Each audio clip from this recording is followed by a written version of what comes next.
Ang Diyos hindi mo lang kasama kapag may breakthrough. At ang Diyos hindi mo lang kasama kapag may challenges.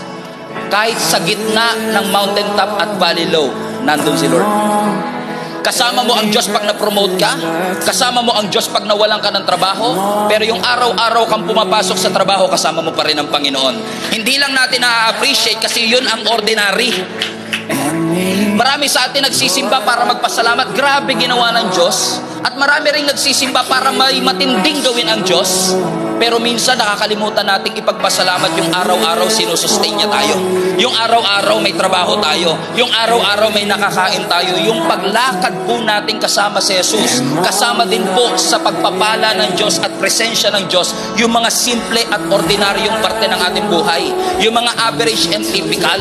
Yung simpleng pagsikat ng araw kasama mo ang Panginoon. Yung simpleng paghinga mo every second kasama mo ang ating Panginoon.